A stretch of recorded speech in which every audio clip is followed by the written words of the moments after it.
Hi y'all, welcome back to the Art After Dark podcast. This is your host Ashton speaking, and today I'm joined by Lorelai. Hello. And Jean. Hi. And today we're going to be talking about how our lives and childhoods have influenced our taste in art and how we want to run our future classrooms. Alright, so my first question for you is, how did growing up in an extremely Catholic household affect your choices in art and the way you grew as an artist? I think that growing up Catholic has a lot of cultural roots to it, and I especially grew up in that culture and very immersed in it, and so a lot of my art is very religious. And I don't mean that in a bad context at all. I love the aesthetics of Catholicism just as much as I love following my faith through Catholicism. And so even now today, I spend quite a bit of time just drawing religious art, and it's very affected my life in a very religious way. That's a lovely way of putting it, and I'm so glad I got to learn more about that for you. Thank you. All right, my question for you, Jean, was what kind of environment did you have at your school? The environment that I grew up in was very hick town, very Protestant. It never felt comfortable being Catholic, and it never felt comfortable with my true love of art, because I loved Gothic horror and I loved very Tim Burton. Yes, yeah, of course. And I loved Catholic art, but I was never able to explore that really in school. And my school teachers, like my art teachers, they weren't very good. I didn't actually even end up getting a formal art education until my sophomore year of high school. So it was very smothering, and it felt very restrictive, like almost all of the time. Right. Of course, and I actually have a question for Ashton to branch off of that. How has learning multiple mediums in your public school education aided in what you want to teach in your future classroom? So I feel like being able to touch a lot of 3D mediums actually brings a lot of experience when it comes to college and college life, because I am not just all cut and dry. I have all these different projects and things and mediums, and I really want to bring that forth in my future classrooms, because a lot of times art students will get to college and be like, oh shit, what am I doing? I don't know, what these mediums are, how to work with them. What the hell is oil paint? Right, so I want to give them that experience and really push them to explore and push the boundaries of art while they're in my classroom. Regardless of funding, I really want to try to bring that aspect in, because I feel like it aided me a lot in college and how I want to pursue art and what mediums I want to pursue. Like, for example, I'm pursuing painting and pottery. So if I didn't do pottery in high school, how would I have known that that's what I want to do now? Right. Absolutely. Branching off that, I also have a question for Lorelai. I know that you started your pursuit of art very, very late in your high school career. So I was wanting to ask you, how did pursuing art so late possibly affect you, and how, did you feel like you missed out on certain opportunities when it came to art and stuff like that? For sure. Just a sense of feeling left out and not being as well-rounded as some of the other art students, even in my high school class. Just feeling like I fell behind a lot of my other my friends and my peers and even my teacher. Just knowing that I had that ability and that draw to make art, but I didn't have the skill level that everybody else around me had. It just kind of lit a fire under me into wanting, taking that and turning it into, well, now I have all the reason to branch out to painting, to branch out to wanting to do clay and wanting to do collage or whatever else, and just wanting to get up to that skill level, I guess. Right. Yes, and I also have a question for you, Lori. Okay. What is your future classroom going to look like when it displays your personality? I hope to have the same reach and the same outlook. Just offer a lot of stuff to the kids and offer not only painting but clay or sketching or whatever else, and not just focus on one medium or just one 2D substance. I hope to have a whole lot and have a whole lot of options for my students.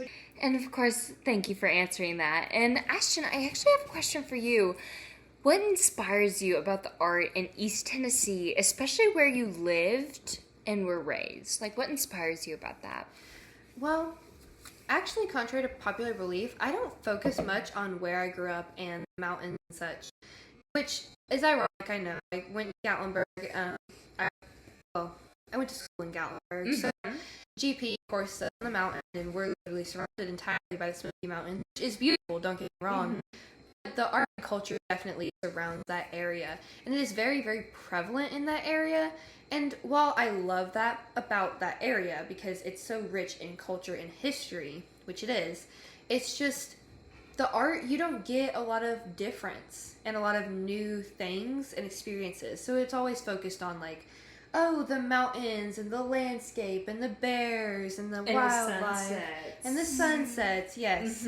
So you don't get a lot of the experience that you would get of like a city where there's a ton of different art and artists and artwork, and it's all very, It's very like cut and paste. It's very niche. it's very much the same, which is great for that area. It brings in the money and the revenue, and they know what works. But in my high school career, I chose to step out of the box a little bit and pursue different types of media, different subject matter, which I feel like I wasn't necessarily pushed to do, but taking that step was a lot of fun, and I didn't feel that out of place, unlike where you were in school where you were at. Taking that step into Catholic media was niche or uncalled for, you know, looked down upon even. I didn't really have that experience of it's bad to do that, but it was definitely something I strived for in my art career. Of course, yes. All right, my question for Ashton was, when did you decide to pursue art? So, actually, I don't really know directly when I was like, that's what I want to do for my career. But at my high school, how it worked is you could pick a focus, essentially, or your elective, as they liked to call it, and you could take all the classes within that elective, and when you graduated, that would have been something that was like technically your focus in your high school diploma. So I picked art because it was a hobby, it was something that was fun, I was good at it, and I didn't want to go to college to begin with. So I was just like, you know what, art, like, that's what I'm good at, that's what I love. So that's what I did. I did music, art. I didn't really pursue theater all that much. It was mostly just hands-on art classes with my lovely teacher, Miss Fisher. And I had a wonderful time doing that. But I would just say, as soon as I hit high school, I knew that that was something I was good at and that I could do without even pursuing a college career if I wanted to. So that's what I did. But, you know, going into college and stuff and being able to pick tech, I think that being able to pick that focus in high school very much helped me move forward in my college career, and all the experience I have from that is really nice. Bridging off that question, I actually wanted to ask you, Lorelai, how'd you know that you originally wanted to pursue the arts? Because you did start so late in your career. Right. It just kind of went into the flow of whatever I was doing at the time. So you starting late, how did you know? I kind of always knew I was creative. I was always told growing up that I was really creative. And I decided on pursuing art in college around either junior or senior year. Because I knew I was good at it and I knew I had like the skill for it. And before that, I always did like creative writing and I did a lot of theater.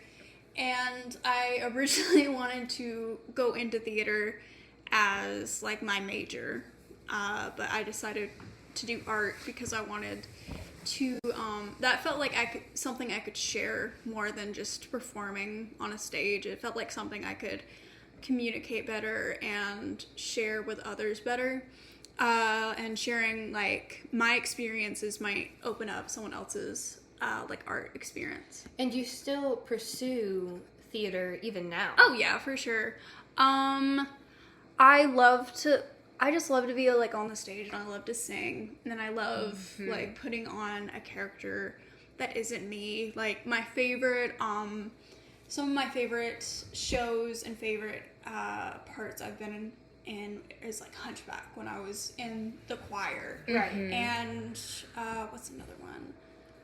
I guess another one would be, like I was in Frozen, I played Anna, and I'm like, you know, nothing like Anna, and it just felt good to, like, put on a persona almost, and art is kind of all about putting on a persona. Art is all about, like, when you think of, like, Frida Kahlo, she put on the persona that she was open, or more open to talking about her struggles when she really didn't talk about it a whole lot. She only talked about it to Diego, like her husband. Right, Yeah, and that's beautiful. Yeah, and having those experiences with like being like in the theater and then also being just an artist in general will also expand your knowledge as a teacher as well. Oh, You'll sure. have those students 100%, which will be so successful in your classroom.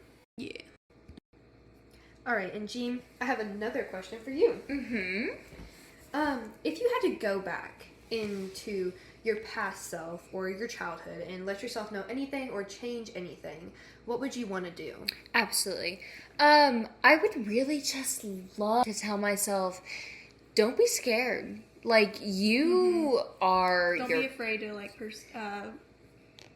express yourself. Exactly, literally. And I mean that, like, wholeheartedly. Like, don't be scared that you like these weird gothic horror themes. Don't be scared that you're Catholic. And don't undermine yourself of what makes you you. Because me, like, as Jean, I love being Catholic. I love that I make art with bones and gross, gnarly You're not things. ashamed of that part of you. Absolutely not. Not anymore. And if I could just let myself know, don't be ashamed of who you are, I think I would have been so much better. Yeah. I would have been Also, such a we- better person. Such, like, wasted energy It is. is doing something that you love and being like, what these, like, jokes what would this other girl think of me? Like, it's such wasted energy when you know you're doing something you absolutely love. It really doesn't matter what anybody else says about it. 100% agree. I 100% agree. Okay. I had a question for you, Jean. Who is your favorite artist and why? My favorite artist is MC Escher. He's a graphic artist, and he makes a lot of these really just intriguing optical illusion type stuff. And I think that most of that come from, like, my mother's love for him. She graduated with in architecture, and she works a lot with graphic design, interior design. She designs buildings, and she makes these. Her way of making art is very left-brained, to me, in my opinion. And the way that MC Escher just analyzes all of this, and he uses every resource that he has. He uses his whole brain in this. He's got this such analytical, logical way of viewing things while still maintaining this creative spirit. And I just find that ultimately so interesting and so intriguing. And I can't help but love him. It's like marrying art with mathematics. Yes, that's a That's wonderful the way way I've to always describe it. seen his work. Right. And piggybacking off that, Lorelai, who's your favorite artist?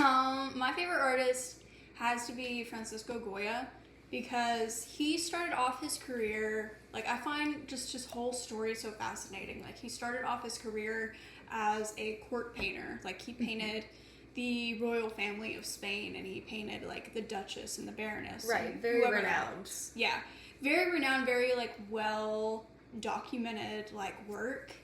And then I can't remember the exact date, but France and Napoleon ended up invading Spain and just absolutely, like, tore it to shreds. And he used his prowess, he used his skill in art to kind of show off, like, this is what's happening. This is what I saw on the marketplace just the other day. Like, the 3rd of May is one of the most powerful, like, anti-war pieces of art that I really can think of. It's showing his fellow man in such, like, a genuine and sensitive, like, way, showing the plight and showing the French just absolutely, like, no remorse decimating him in his homeland. It's But- very heavy. Yeah, it is. It's very, very heavy. It's a very, very heavy piece of art and, like, a very heavy point in history. But then after that, he turned around he had this whole idea of demonizing France and showing, like, this is what the French did to me in my homeland. And he had the idea to turn that on its side and poke fun at Spain and the policies that they had come up with. Because during this time was the Spanish Inquisition. So he started doing etchings and drawings and paintings. He documented history. Yes, he absolutely did. He turned this idea on its side and saying, like, we're no better than the French. If we can persecute someone just for being Lutheran instead of Catholic, we are no better than the French. And it's poking fun at them, showing them literally as asses, as donkeys. Yeah. And showing them as grotesque and, like, huddling around a goat figure, partaking in, like, witchcraft. And showing through, like, the eye of even Greek mythology, like, look what we're doing to ourselves. Like, the French might have invaded our country, but even before they got here, we are decimating and destroying ourselves. Right. And I think that's just such a brave move and such, like, a defiant stance. He's very meaningful. Yes. It's such meaningful work, and it's so... And with his skill level and with his, like, eye for this sort of thing, it's just so well done. It's not a crude depiction of, like, I'm just scribbling down what I saw the other day. It's very detailed. It's very thought out. It's very methodical. So He knew what he was doing. Yeah, he is my favorite for sure. Like, I just adore his art. All right, girls, this was a lovely conversation. I had such a great time having you here. Absolutely. Of course. So I just wanted to ask one last closing question, which is, how or what is a goal for y'all when it comes to running your future classrooms?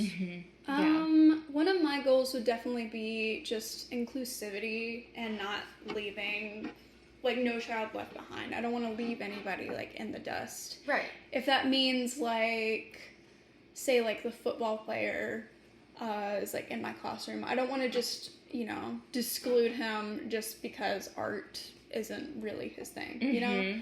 Right. Just, like, I wouldn't want someone to, like, exclude me from, like, a math class because math isn't my thing. I would still want to feel included and still want to feel like that, that support, even if I'm not great at whatever it is, you know? Right. And just being open to any ideas and being open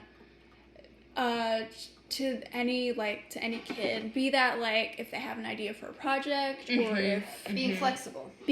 Yeah. If they want to, like, give me an idea for a project, or if they want to, like, if they feel comfortable enough, like, Lord willing, that they would want to, like, make changes in their own life and then want to tell me about it, like a name change even.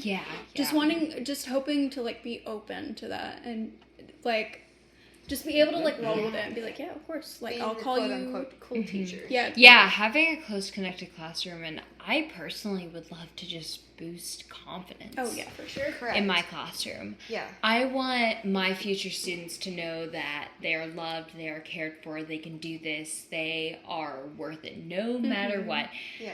And really going into Lori's point about inclusivity is, I also want that, you know? Yeah. But I want my future children to know that they are capable, no that matter there's no what. judgment. Right. Exactly, No judgment, because yeah. that's what art is about to me.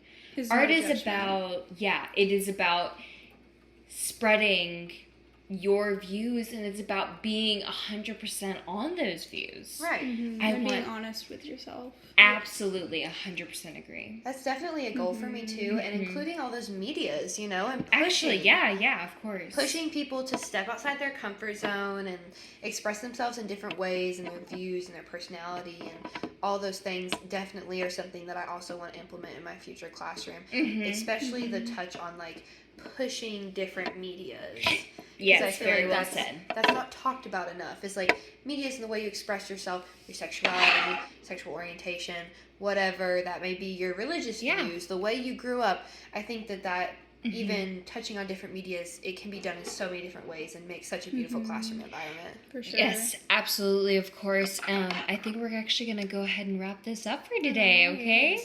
Absolutely. I'm going to go ahead and pass it on to Ashton to go ahead and finish everything up. All right, guys, so this concludes our podcast, Art After Dark with Mocktails. I'm so thankful for our wonderful guests, Lorelai Thank you. and Jean. Thank you so much.